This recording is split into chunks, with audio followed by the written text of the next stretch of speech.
by Steven Soderbergh. It's about a young stripper played by Channing Tatum, who I'm starting to warm to. I'm starting to think he is a better actor than he let on whenever he first started acting. What was his first movie? Well, I don't remember his first movie, but I know he started out in the Step Up series, and he was much more of a yes, that was that dance movie. Huh? Yeah.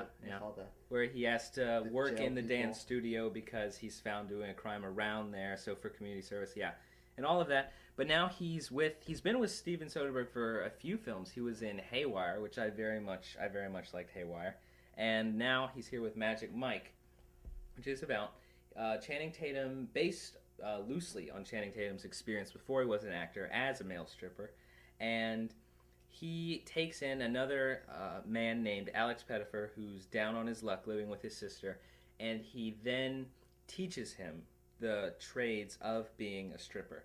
It also has Matthew McConaughey, who also I think is having someone referred to as a career renaissance, because he's also coming out with Killer Joe, the William Friedkin film, which I'm very excited for, and he was in Lincoln Lawyer, which was all right, but as an actor's piece, he did a very good job in that as well.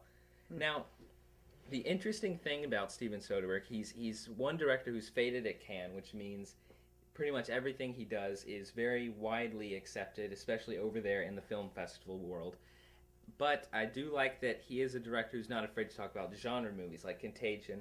It was a movie about infection. No, Haywire. He directed Contagion. Huh? Yes. Okay. Haywire was a movie about people fighting. There's not going to be political side stories or things like that. You're going to get a fighting film where people don't just sit around talking about fighting, but they actually get out and do some of the gritty work. So here we have a male stripper movie that actually has male stripping in it.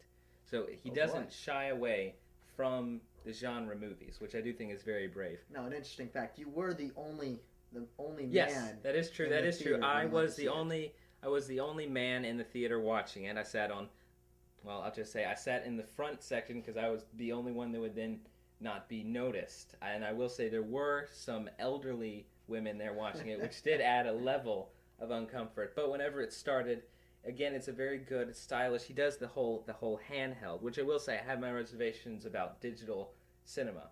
But in the hands of Steven Soderbergh, I think he handles it very well, because he does get into tight corners and get these tight angles that allow you to see things as if we're really watching someone's life play by on a handheld video. As if we're really watching a man stripping. As if. Wow, that is interesting. Yeah, and I know, and I understand there are many people I talk to that say they don't want to see it because it's a male stripping movie, which it does have male stripping in it, which I do think is very, very brave for him to do. So courageous. No, I will see that movie. I haven't seen it yet, but I will see that movie. I'm not going to not see it just because there are male strippers in it. It will be uncomfortable, but it also harks back to the B movies. We talked a lot about like exploitation movies, B movies, which things like Demi Moore and Striptease, or just zombie strippers, things like that, wherever it actually has female stripping in them, it doesn't shy away from that, which is why I think it's a virtue of the film. It is predictable. You go in it and you know where it's going to go, you know who he's going to end up with, or else before you see it, if you don't know who he might end up with. So it is very much like, put slot A into slot A, slot B into slot B, and you know where it's going.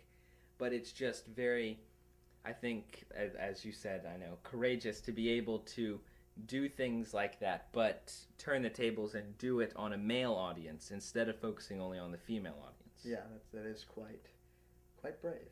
Yeah, which I think it turned out very well, and apparently everyone's seeming to like it. Not as much the male audience, because